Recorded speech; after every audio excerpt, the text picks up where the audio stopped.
Poutine a essayé de briser l'Ukraine.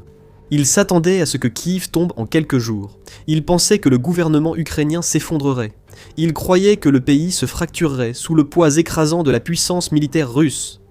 C'est justement l'inverse qui s'est produit. L'Ukraine ne s'est pas effondrée. La Russie, oui. Malgré le lancement de la plus grande invasion en Europe depuis la Seconde Guerre mondiale, Moscou n'a pas réussi à prendre Kiev, n'a pas réussi à renverser le gouvernement ukrainien, et continue de subir des pertes énormes, une pression économique et un isolement croissant sur la scène internationale. L'Ukraine, quant à elle, n'a fait que se renforcer, forgeant des alliances puissantes, transformant son armée et devenant l'une des forces de combat les plus innovantes au monde. Vladimir Poutine ne s'attendait certainement pas à cela lorsqu'il a donné son feu vert à sa soi-disant opération militaire spéciale en février 2022. À l'époque, il avait un plan d'action clair et des attentes fermes quant à la façon dont les jours, les semaines et les mois suivants vont se dérouler. Publiquement, il parlait de sauver les Ukrainiens et les Russes ethniques du régime néo-nazi du pays, malgré l'absence de preuves crédibles pour étayer ses affirmations. Il a également parlé de prendre le contrôle des régions orientales de l'Ukraine, y compris Donetsk et Louhansk. En privé, des rapports de renseignement ont révélé que le Kremlin avait des plans bien plus ambitieux. Il ne voulait pas seulement s'emparer de certaines parties de l'Ukraine, il voulait tout le pays. Avant même le début de l'invasion, des agents du service fédéral de sécurité russe, le FSB, repéraient déjà des appartements à Kiev, plaçant leurs pions pour provoquer un effondrement total du gouvernement ukrainien. Une fois que le président du pays, Volodymyr Zelensky, serait écarté du pouvoir, le Kremlin installerait son propre gouvernement fantoche, transformant l'Ukraine, d'une nation libre et indépendante maîtresse de son destin, en un autre état vassal de la Russie, comme la Biélorussie.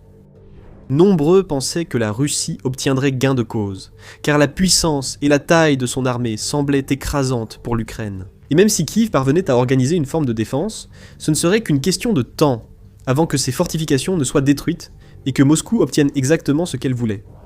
En bref, l'Ukraine était censée être anéantie, démantelée morceau par morceau, avant d'être reconstituée exactement comme Vladimir Poutine l'entendait. La Russie, quant à elle, était censée sortir victorieuse et triomphante, entrant dans une nouvelle ère de puissance et d'influence encore plus grande. Et puis, il y avait Poutine lui-même. Il ne fait aucun doute qu'il voyait son opération militaire spéciale comme l'occasion de consolider son héritage, de passer à l'histoire comme un génie tactique, et peut-être le plus grand dirigeant de la Russie. Il se voit déjà manifestement comme une sorte de Pierre le Grand des temps modernes, et la conquête de l'Ukraine viendrait, une fois pour toutes, solidifier sa réputation comme étant peut-être l'homme le plus puissant de la planète. À partir de là, il existe des preuves suggérant que la Russie aurait pu avoir d'autres plans, le Kremlin envisageant potentiellement d'autres invasions d'anciennes républiques soviétiques, voire une attaque contre l'OTAN, ce qui reste une possibilité très réelle à ce jour. Mais aujourd'hui, des années après le début de l'invasion, c'est évident, le plan de Moscou n'a pas seulement échoué, il a tourné au désastre de presque toutes les manières possibles. L'Ukraine ne s'est pas effondrée, son gouvernement n'a pas chuté. Son peuple n'a pas brandi le drapeau blanc, et ses défenses ne se sont pas effondrées face aux attaques de l'armée russe. Cela ne veut pas dire que le pays n'a pas souffert. L'Ukraine a enduré des pertes terribles et sans précédent. Elle a résisté à des bombardements intensifs et persistants, ainsi qu'à des attaques de drones. Elle a vu ses villes et villages rayés de la carte. Elle a perdu environ 20% de son territoire au profit de la Russie. Et son peuple a été victime de crimes de guerre atroces, comme l'horrible massacre de Boutcha, où des civils innocents ont été massacrés dans les rues et torturés par des soldats russes sans cœur. Pourtant, malgré tout cela, l'Ukraine n'a jamais abandonné. Son peuple ne s'est jamais agenouillé, ni n'a accueilli l'armée russe avec des fleurs et des acclamations, contrairement à ce que pensaient certains responsables du Kremlin. Au contraire, beaucoup d'entre eux ont pris les armes, se sont unis et ont défendu leur terre avec un courage inimaginable. Confrontés à la perspective d'un possible génocide et à l'effacement total de leur culture, de leur liberté et de leur mode de vie, ils se sont soulevés. Ils ont refusé de laisser la Russie simplement cannibaliser leur pays, mettant leur propre vie en jeu pour défendre leur patrie. De nombreux experts et analystes ont attribué l'incroyable défense de l'Ukraine à la résilience innée de son peuple. Mais c'est une façon très simple, voire superficielle, de résumer un concept bien plus vaste, profond et complexe. La résilience a joué un rôle énorme dans la défense de l'Ukraine, sans aucun doute. Mais la survie du pays et sa contre-attaque ont exigé bien plus que cela. Cela a nécessité une immense quantité de planification stratégique, une gestion minutieuse des ressources, une ingéniosité politique avisée et de l'innovation militaire, pour que cette nation, bien plus petite que son ennemi, puisse faire front et se défendre avec autant de succès qu'elle l'a fait. L'Ukraine a également dû être capable de répondre et de s'adapter rapidement aux crises et aux défis imposés par la guerre. Elle n'a pas eu le luxe du temps ni la liberté de passer des jours et des semaines à débattre de grandes décisions ou à réfléchir à d'éventuelles tactiques. Elle a été forcée d'agir presque par instinct. Et c'est quelque chose que le pays a appris très tôt. En effet, quelques jours seulement après le début de l'invasion à grande échelle, l'Ukraine a été confrontée à une réalité brutale et implacable, agir ou mourir. La survie exigeait rapidité, clarté et unité de commandement. Le pays avait passé plusieurs décennies, depuis l'effondrement de l'Union soviétique, à établir des institutions démocratiques et à décentraliser l'autorité. Mais tout cela devait être mis de côté. Un réajustement immédiat et radical était nécessaire. Les décisions devaient être prises plus rapidement, et il n'y avait pas de place pour la paperasserie et la bureaucratie quand tant de vies et l'avenir même de l'Ukraine étaient en jeu. Avec les forces russes avançant rapidement, et les frappes de missiles menaçant les grandes villes, tout retard, toute perturbation ou hésitation aurait pu être fatale. En conséquence, le gouvernement de Zelensky est rapidement devenu beaucoup plus hiérarchique. Ce n'était pas l'Ukraine qui abandonnait la démocratie, c'était en réalité la seule façon viable de la protéger. Alors que la Russie espérait que la force et la rapidité de son attaque allaient semer la confusion ou même paralyser le gouvernement ukrainien jusqu'à l'effondrement, c'est l'inverse qui s'est produit. Les dirigeants de Kiev se sont adaptés. Il a apporté les changements nécessaires, consolidant l'autorité, centralisant le commandement et coordonnant ses manœuvres militaires. Mais cette concentration du pouvoir a également soulevé des inquiétudes concernant le contrôle démocratique et l'indépendance des institutions en temps de guerre. La Russie a vu une faiblesse, mais l'Ukraine en a fait une force. Puis elle est allée plus loin. Elle a tissé des liens avec de nouveaux alliés à travers le monde occidental, renforçant ses relations avec des pays comme les États-Unis, le Royaume-Uni, la France, l'Allemagne, les pays scandinaves, la Pologne et d'autres. Obtenant le soutien financier, militaire et humanitaire nécessaire, non seulement pour survivre, mais aussi pour riposter. Elle a aussi travaillé dur à développer sa propre industrie de défense, avec des dizaines d'entreprises créées pour concevoir de nouvelles armes, drones, systèmes de défense aérienne et équipements, essentiels dans la défense de l'Ukraine et pour infliger des pertes à la Russie. Pas à pas, l'Ukraine s'est attelée à bâtir la force militaire la plus puissante et la plus redoutable de toute l'Europe. Cela n'aurait jamais dû pouvoir arriver. L'Ukraine n'avait ni le budget, ni les moyens, ni l'effectif, ni les ressources des grandes puissances européennes comme la France, l'Allemagne et le Royaume-Uni. Pourtant, selon de nombreux critères, elle les a depuis tous dépassés, déjouant les pronostics et dépassant les attentes à maintes reprises. Avant le début de la guerre, l'Ukraine n'était certainement pas considérée comme une grande puissance militaire, et son nom n'apparaissait pas non plus dans les discussions sur les pays les plus importants et influents d'Europe. Aujourd'hui, c'est un acteur majeur, non seulement dans le domaine militaire, mais aussi sur la scène géopolitique mondiale. Assez curieusement, c'est exactement ce que les patriotes et nationalistes ukrainiens espéraient voir se produire depuis des décennies. Et il a fallu un président russe, Poutine, pour réaliser leurs rêves. Ces mêmes patriotes rêvaient aussi de voir leur pays se rassembler, et le peuple ukrainien enfin uni, côte à côte pour une cause commune. Cette prière aussi a été exaucée par Poutine. Avant la guerre, le peuple ukrainien, comme beaucoup d'autres populations à travers le monde, avait des opinions diverses concernant la direction de leur pays, leurs relations avec la Russie et leur place sur la scène internationale. Mais quand la guerre éclate, il n'y a plus de place pour l'indécision. Les gens sont forcés de choisir un camp, et Poutine a rendu cette décision incroyablement facile pour le peuple ukrainien. Beaucoup d'entre eux avaient des amis et de la famille en Russie, et avaient dépassé une grande partie de leur vie à voir ce pays sous un jour relativement favorable. L'invasion a tout changé. Soudainement, la Russie est devenue un agresseur, un envahisseur, un ennemi. Grâce à Poutine, un pays et un peuple que beaucoup d'Ukrainiens respectaient au moins, voire admiraient, sont devenus du jour au lendemain leur plus grand ennemi. Le peuple ukrainien, quant à lui, a en grande partie mis de côté ses différences, s'unissant comme des frères et sœurs d'armes contre un ennemi commun. Et tandis que l'Ukraine se renforçait, la Russie commençait à s'effondrer. Vous regardez actuellement The Military Show, et si vous ne vous êtes pas encore abonné, c'est le moment. L'Ukraine aurait pu simplement céder et tomber sous le contrôle de la Russie. Elle ne l'a pas fait. Aujourd'hui, elle est une présence bien plus forte, puissante et inspirante sur la scène mondiale qu'à tout autre moment de son histoire. Tragiquement, des dizaines de milliers de ses habitants ont été tués pour en arriver là. Mais elle continue de montrer ces mêmes qualités de courage, de détermination, de résilience et d'adaptabilité qui ont alimenté son ascension étonnante depuis 2022. La Russie, quant à elle, a pris la direction exactement opposée. Avant le début de la guerre, la Russie était considérée comme l'une des nations les plus redoutables et les plus redoutées de la planète. Tout le monde, même les plus grandes puissances militaires du monde, s'inquiétaient de la perspective d'une guerre avec la Russie. Beaucoup redoutaient que si Poutine lançait l'offensive, presque aucune nation ne puisse lui résister.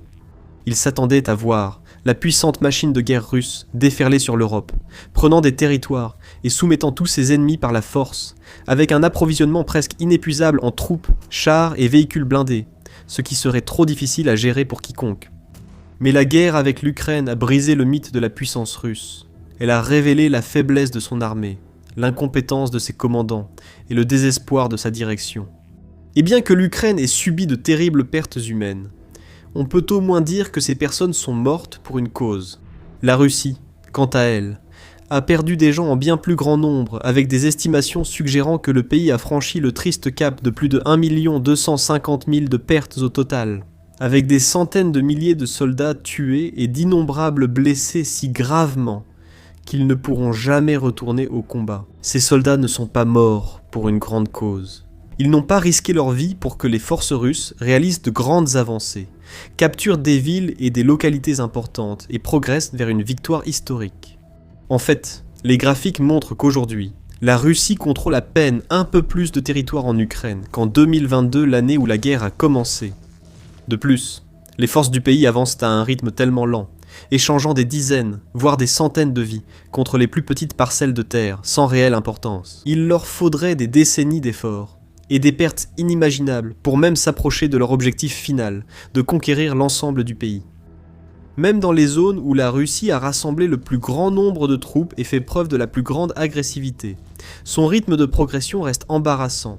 Par exemple, entre février 2024 et janvier 2026, les troupes russes ont avancé de moins de 50 km d'Avdivka à Pokrovsk. C'est un rythme d'environ 70 mètres par jour plus lent que la progression des forces alliées lors de la bataille de la Somme durant la Première Guerre mondiale. Même avec la technologie et les tactiques modernes d'aujourd'hui, ainsi que son énorme supériorité numérique, la Russie n'arrive même pas à égaler les avancées réalisées il y a un siècle. Ces offensives dans d'autres régions ont été encore plus lentes et moins efficaces, avec un nombre considérable de soldats tués pour pratiquement aucun gain sur le terrain. Même lorsque la Russie progresse, elle se contente généralement de prendre le contrôle. Des morceaux de territoire inutiles qui ont été complètement détruits par l'artillerie, le feu, les drones, les bombes et les mines, ou de minuscules villages abandonnés remplis d'épaves, de décombres et des restes calcinés et fumants d'anciennes habitations et structures. En résumé, le pays ne retire rien de cette guerre, mais il en paie un prix remarquablement élevé, en la poursuivant dans 4 domaines essentiels: les pertes humaines, l'économie, l'opinion publique et la position sur la scène internationale. Examinons chacun de ces aspects à tour de rôle, en commençant par les pertes humaines. Comme mentionné précédemment, la Russie a subi d'énormes pertes. Elle a franchi étape après étape, perdant 100 000 de ses soldats, puis 200 000, 500 000, 1 million, et ce chiffre ne cesse d'augmenter. Pour mettre cela en perspective, la Russie a subi dans la guerre contre l'Ukraine plusieurs fois plus de pertes que dans toutes ses autres guerres depuis la fin de la Seconde Guerre mondiale. Cela inclut les 2 guerres de Tchétchénie, la guerre de 10 ans de l'Union soviétique en Afghanistan, ainsi que d'autres conflits en Corée, Hongrie et Tchécoslovaquie. Même si l'on additionne tous les soldats russes et soviétiques tués et blessés dans ces conflits, cela ne fait pas le poids face aux pertes que Poutine a désormais infligées en Russie à son armée. Pendant un certain temps, ces pertes, bien que dramatiques, restaient encore supportables dans une certaine mesure. Même si la Russie perdait 30 000 soldats en un seul mois, elle était capable d'en recruter 30 000 autres pour les remplacer. Mais tout cela commence à changer. Les rapports récents indiquent que la Russie peine de plus en plus à recruter assez de personnes pour compenser ses pertes. Son armée n'est plus en expansion et devrait même commencer à diminuer alors que la guerre fait rage. En ce qui concerne l'économie, la Russie est également dans une spirale de déclin. Ayant dépensé des sommes extravagantes dans son complexe militaro-industriel, injectant des milliards dans le recrutement, la production de drones, les salaires, l'approvisionnement, les missiles et d'autres projets. Le pays a épuisé son fonds de bien-être national. Il a également subi les effets de plus en plus paralysants des sanctions occidentales, qui n'ont fait que devenir plus sévères et plus intenses avec le temps. L'Ukraine aussi a joué son rôle, utilisant la guerre par drone pour éliminer des cibles de grande valeur à travers le territoire russe, plongeant le pays dans une coûteuse crise du carburant, qu'il peine encore à surmonter. Tous ces problèmes se sont accumulés, infligeant un coup sans précédent à l'économie autrefois forte de la Russie. Après avoir résisté aux premières sanctions et impacts économiques de la guerre, Moscou commence désormais à ressentir la pression. Les investissements étrangers se sont effondrés, avec de moins en moins de pays voulant traiter avec Poutine, le va-t-en-guerre. Les perspectives de productivité à long terme s'assombrissent avec l'aggravation de la pénurie de main-d'œuvre, et la croissance du PIB russe a chuté jusqu'à frôler la stagnation. De plus, le pays consacre environ la moitié de son budget aux forces armées et aux contrats de défense, ce qui le fait rapidement prendre du retard dans d'autres domaines importants, comme l'intelligence artificielle et les technologies émergentes.